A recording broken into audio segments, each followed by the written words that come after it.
At narito na nga po ang mga balita sa oras na ito. World Health Organization nagbabala, murang alak at matatamis na inumin, banta umano sa kalusugan.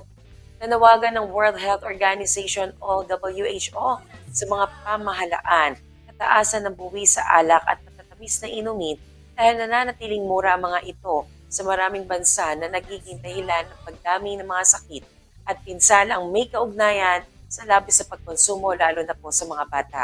Sa pahayag ng WHO, ang mababang buwis sa karamihan ng mga bansa ay dahilan kung bakit patuloy naabot kaya ang sugary drinks at alcoholic beverages. Dahil dito, mas hinahihikayat ang publiko na uminom o kumonsumo ng mas madalas at mas marami na nag-aambag sa pagtaas ng kaso ng obesity, diabetes, sakit sa puso, cancer, at iba pang komplikasyon.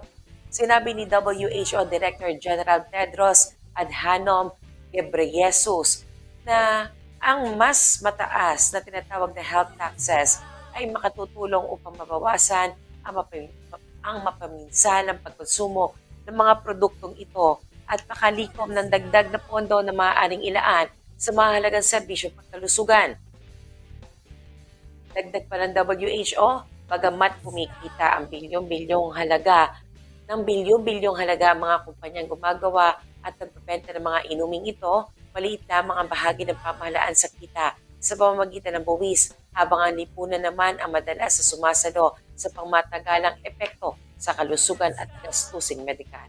Sa mga inilabas sa WHO, sinabi nitong may hindi bababa sa 160 na bansa ang nagpapataw na ng buwis sa mga sugary drink gaya ng soft drinks. Gayunpaman, marami pang produktong mataas sa asukal tulad ng 100% fruit juices, sweetened drink o sweetened milk drinks at ready-to-drink coffee at tea ang hindi pa sakop o halos walang buwis. Samantala, ayon po sa WHO, may 167 bansa naman ang may buwis sa alak, ngunit nananatiling mababa ang tax rate at hindi sumasabay sa pagtaas ng presyo sa merkado at inflation, kaya patuloy pa rin nagiging mas abot kaya ang ilang uri ng alak sa maraming bansa.